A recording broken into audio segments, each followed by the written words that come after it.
doctor, dreamer.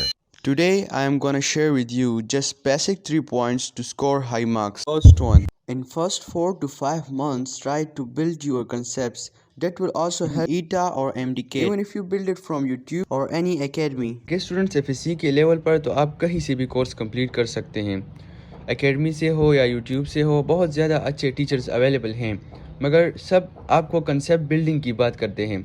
تو F S C کے level پر concept building کیا ہے؟ تو میں آپ کو اپنی ایکسپیرینس بتاتا ہوں۔ ایف ایس سی کے لیول پر کنسیپٹ بلڈنگ یہ ہے نا کہ آپ جو آپ کا بک ہے وہ اس کو صحیح طریقے سے پڑھے، مطلب ایک ایک پوائنٹ کو صحیح طریقے سے پڑھے۔ اگر آپ کو ایک پوائنٹ کی سمجھ نہیں آتی یا آپ کو لگتا ہے کہ اس کے ریلیٹڈ ایک مکمل ٹاپک ہو سکتا ہے تو گوگل پر بہت زیادہ انفارمیشن اویلیبل ہے، آپ سرچ کریں۔ اتنا ڈیپ نہ جائے، بٹ تھوڑا 5% 10% ڈیپ تو جائے نا، اتنا تو آپ کو پتہ ہو کہ اس چیز سے اس طرح ایم سی کیوز آ سکتا ہے، اور جو ٹیچر آپ کو پڑھاتا ہے نا وہاں سے بھی امپورٹنٹ پوائنٹس نوٹ کریں۔ پھر اس کے بعد آپ اس پر ایم سی کیوز کی پریکٹس کریں اگر ایم ڈی کیٹ کے اسٹوڈنٹ ہو، اور دیکھیں ایم سی کیوز اگر آپ سے غلط ہو جائیں تو اس پہ بالکل خفا نہیں ہونا۔ اگر ایف ایس سی کے اسٹوڈنٹ بھی ہونا تو آپ کو چاہیے کہ آپ کا جو کنسیپٹ بلڈنگ ٹائم ہے نا فرسٹ 4 to 5 months، آپ اس میں ایم سی کیوز تھوڑی پریکٹس کریں تاکہ آپ کو آئیڈیا ہو، اس کے ریلیٹڈ آپ پھر اپنی اسٹڈی رکھیں تو آپ کی ایم ڈی کیٹ میں بھی کام آئے گی۔ تو جب آپ ایم سی کیوز کریں نا، اگر آپ سے غلط بھی ہو یا نہ بھی غلط ہو تو آپ اس ایم سی کیوز کے بارے میں سوچیں کہ اس طرح کے کتنے ایم سی کیوز آ سکتے ہیں، یا اس کے ریلیٹڈ کوئی اور ٹاپک آپ گوگل پہ سرچ کریں، یا وہی ٹاپک جس کے ٹاپک سے ریلیٹڈ آپ کے بک میں نہیں ہے اور ایم سی کیوز آیا ہے تو اس ٹاپک کو سرچ کریں گوگل پہ، اور جو امپورٹنٹ پوائنٹس یا امپورٹنٹ انفو آپ کو ملے وہ اپنے ساتھ نوٹ کر لیں۔ یہ دیکھیں اس طرح، اور یہاں پر ہو بک میں تو میں نے امپورٹنٹ پوائنٹ نوٹس کیے ہیں، اور جو رجسٹر ہے نا اس میں اپنے ساتھ کمپلیٹ نوٹ کر لے۔ پھر اس کے بعد جو بک میں ہے، اکثر بک میں ایسے پوائنٹس لکھے ہوتے ہیں جو الگ الگ ہوتے ہیں، یا کسی ایک کے بارے میں لکھا ہوتا ہے دوسرے کے بارے میں نہیں ہوتا، تو آپ ان سب پوائنٹس کو اکٹھا کر لیں اور اس کو اپنے ساتھ اس طرح شارٹ فارم میں لکھ لیں۔ یہ دیکھیں، یہ میں نے اوربیٹال لوبس کے بارے میں لکھا ہے، یہ پھر نوٹس کے بارے میں لکھا ہے، پھر اینگولر اور ریڈیل نوٹس یہ میرے ساتھ رجسٹر میں بھی ہے، مگر ریویژن کو تیز کرنے کے لیے میں نے اس کو شارٹ کر کے یہاں پہ لکھ لیا۔ تو یہی ایف ایس سی کے لیول پر تو بس یہی کنسیپٹ بلڈنگ ہے، یہ تو ایک چھوٹا سا لیول ہے اور ٹیسٹ بھی اتنا مشکل نہیں ہوتا۔ اکثر اسٹوڈنٹس، میں خود بھی ٹینشن لیتا تھا، لیکن جب میں ٹیسٹ کے لیے بیٹھ گیا تو الحمدللہ اٹ واز سو ایزی۔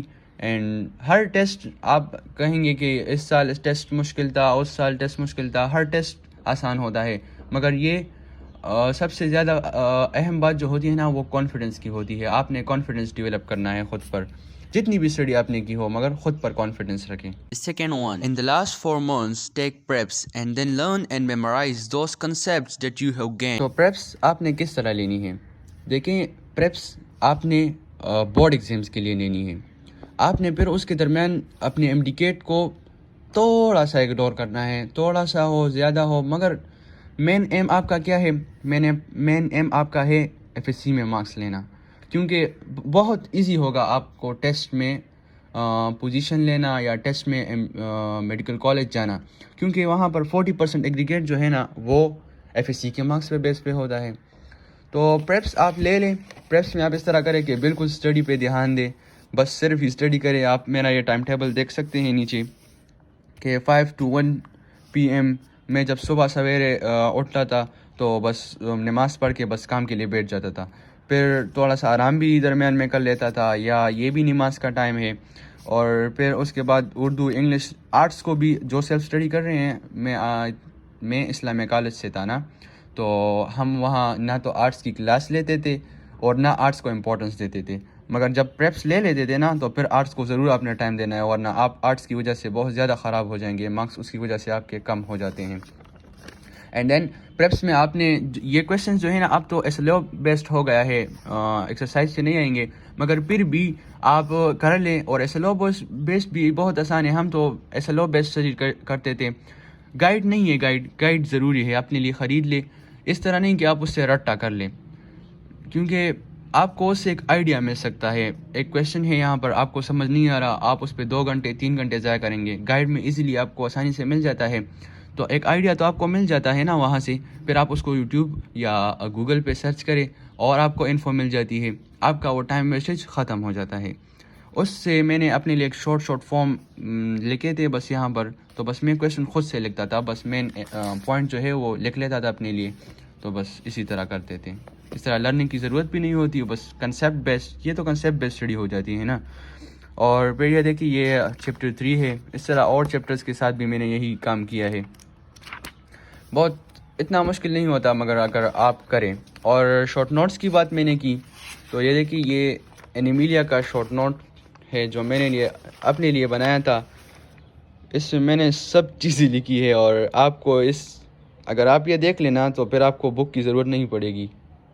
اس طرح کے شارٹ نوٹس اپنے لیے خود بنایا کریں، کہ کسی پر ڈیپینڈ نہ کریں۔ یہ میں آپ کے ساتھ شیئر بھی کر لوں گا انشاءاللہ، مگر شارٹ نوٹس خود بنانے کی کوشش کریں نا تو آپ کو اپنے ویک پوائنٹس کا پتہ ہوتا ہے، وہ اپنے شارٹ نوٹس میں لکھیں، تو بس اسی طرح ریویژن میں آپ کو بہت زیادہ آسانی ہوگی۔ Third one, the last and the most important one, is to make your timetable according to your strength and ability. Often students ask other students to make timetable for them, but that's not good, because timetable you have to make for yourself by your own, and it's your own ability to think that how much time you can study and how much time you can't. Take my example. This was my timetable that I made in 2021 when I was in FSC. Inshallah, in the next video, I will completely guide you how to make your timetable. Taking idea from this, you should make a timetable for yourself and then comment the difficulties that you face. So I will try to solve that for you in the next video. So students, keep supporting me. Your supports encourage me, and I am doing only for your help, nothing more.